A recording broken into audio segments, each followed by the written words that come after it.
ఆంధ్రప్రదేశ్ రాష్ట్ర ముఖ్యమంత్రి వర్యులు మాన్యశ్రీ నారా చంద్రబాబు నాయుడు, ఉప ముఖ్యమంత్రి కొణిదెల పవన్ కళ్యాణ్, ఐటీ హెచ్ఆర్డీ శాఖ మంత్రి నారా లోకేష్ కృషితో ఉత్తరాంధ్ర అభివృద్ధిలో భాగంగా న్యూఢిల్లీలో కేంద్ర మంత్రులు Ashwini Vaishnavi, Shrimati Nirmala Sitharaman, Google company CEO Kurian Thomas ఆధ్వర్యంలో విశాఖపట్నం నగరాన్ని ఆసియాలోనే అతిపెద్ద ఐటీ సిటీగా, ఐటీ హబ్గా, టెక్నాలజీ ఇన్నోవేషన్స్ రంగాలకు కేర్ ఆఫ్ గా మార్చేందుకు రాష్ట్ర ప్రభుత్వం ప్రపంచ ఐటీ దిగ్గజ సంస్థ గూగుల్తో భారత్ ఏఐ శక్తి కార్యక్రమం పేరుతో విశాఖలో 87,250 కోట్ల రూపాయల పెట్టుబడితో సుమారు 2 లక్షల మందికి ఉపాధి అవకాశాలు కల్పించే ప్రతిపాదనతో ఒప్పందం కుదుర్చుకుంది. ఈ చర్యలు రాష్ట్ర ప్రభుత్వం అభినందనీయం, హర్షణీయమని తెలుపుతూ ముఖ్యంగా విజనరీ నాయకులు, అభివృద్ధి ప్రదాత, దార్శనికులు హెచ్సీఎం నారా చంద్రబాబు నాయుడుకు 2020 విజన్లో భాగంగా ఉమ్మడి రాష్ట్రంలో హైదరాబాద్కి మైక్రోసాఫ్ట్ ని తీసుకొచ్చి హైదరాబాద్ను ఐటీ హబ్గా మార్చి ప్రపంచ దేశాలు ఆంధ్రప్రదేశ్ వైపు చూసే విధంగా పరిపాలన చేసిన సంగతి గుర్తు చేసుకున్నారు.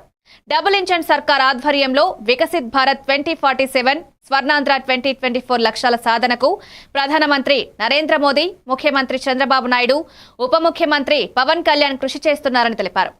ఇందుకు తోడు ఉత్తరాంధ్రకి గూగుల్ కంపెనీని తీసుకురావడంలో విజయవంతమైన ఐటీ శాఖ మంత్రి నారా లోకేష్ కి రాష్ట్ర ప్రజల తరపున హృదయపూర్వక ధన్యవాదాలు తెలిపారు.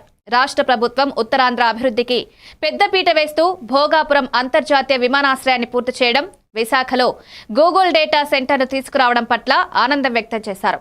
ఈ సందర్భంలో విజయనగరం పార్లమెంట్ సభ్యుడు కలిశెట్టి అప్పలనాయుడు, నాయకులు, కార్యకర్తలు, ప్రజలు, యువకుల మధ్య బాణాసంచాతో సంబరాలు చేసుకున్నారు.